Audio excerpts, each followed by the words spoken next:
Hey, what's going on, everybody? Welcome back to Ancestry Lands. I'm your host, Philip Davis, and today we're going to be talking about something that can save your garden and honestly your whole summer mood. Now, here's the situation. July or August, your garden looks like it gave everything it had back in June. You're looking at empty beds, thinking about, has the lettuce been done? Are the bare spots where the garlic came out? Is my garden completely done? And the answer is absolutely not. July and August are but a phase. It's not the end of the story. They are a reset button, and we're going to walk through what exactly you could still plan to be pulled out of the ground this fall. You might be asking me, why fall? Why are we talking about that now? Because again, timing matters. Your calendar is not always what matters, but we got something called a frost date coming up that you got to plan for. So we're here to tell you what your options are, and we're going to go zone by zone. The first thing you need to do before you buy a single seed packet is figure out your frost window. This is your real deadline. Everything flows from this number one, and here's what I mean. Your first frost date is the average date your area gets hit with the first killing frost in fall. Most fall garden success comes down to how many weeks you have between right now and that first frost date, not the last frost date like we do in spring. If you don't know yours, you can Google it, but I will put a link down below. Now, it takes just 10 seconds, and you have to remember that number and here you need to know how to read it, because if you have 8 to 10 weeks left, you can still do a lot. Beans, carrots, broccoli, you got real options.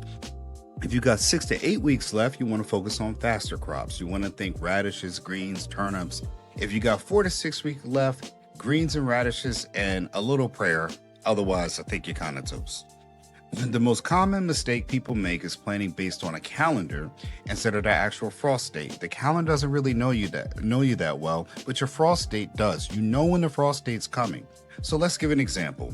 If your first frost date is October 15th, that means planting August 15th gives you about 8 to 9 weeks to work with.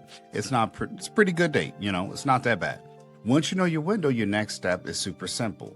Replant the empty spots first. Succession planting isn't about starting your whole garden over from scratch. It's about using those gaps and spot where your spring lettuce bolted, the row where your garlic just came out, and the bed that had early potatoes or peas. These are prime real estate spots right now. You can use them. Most people leave those spots completely empty because they think it's too late. It's not too late. You pull out that spent lettuce in July, and you drop in a bush bean or carrots in the same exact spot.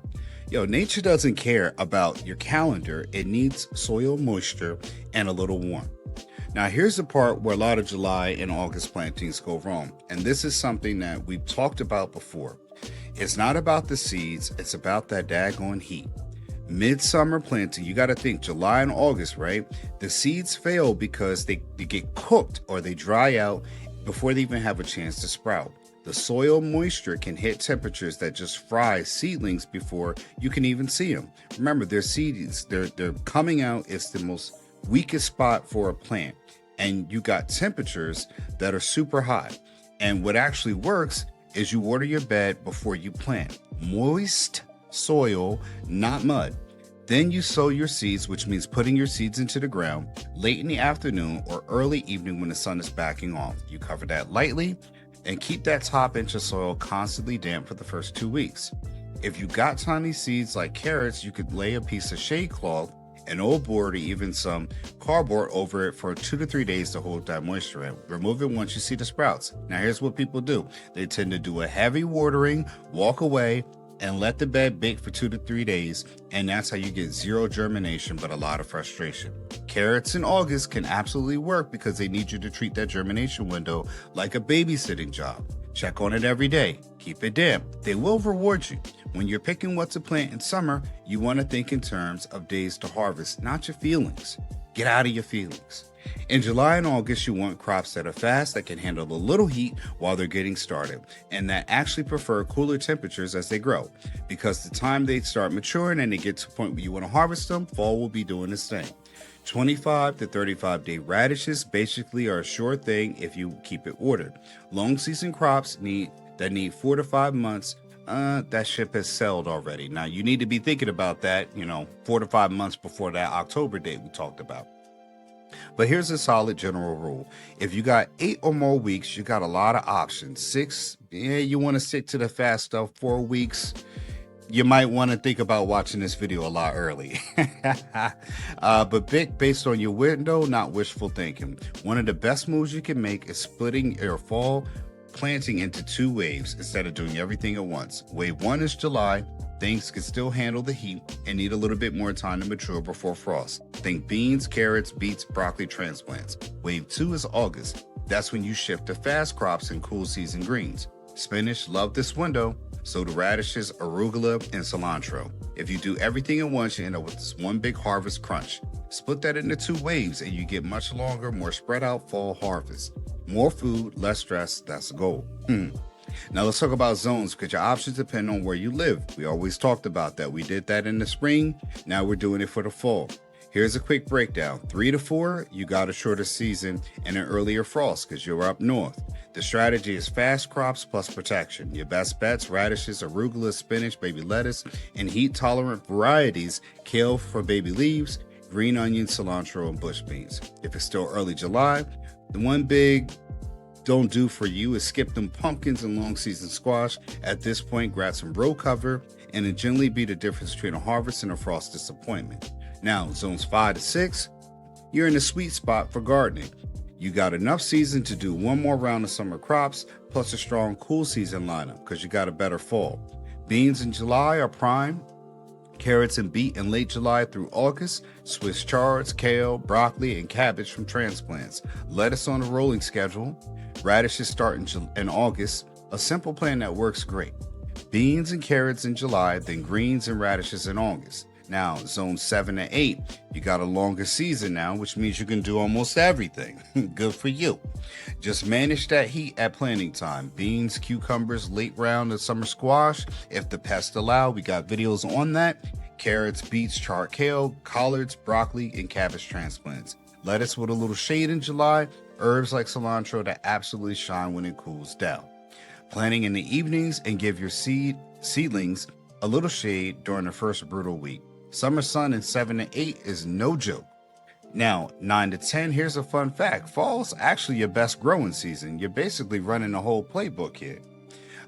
Beans, cucumber, squash, peppers, tomatoes are likely still producing anyway. Carrots, beets, chards, kale, lettuce, and brassicas, that's cabbage, are transplants. Once the temperatures start easing up, your garden behaves a lot like the other zone's spring garden, which means you got a lot to look forward to.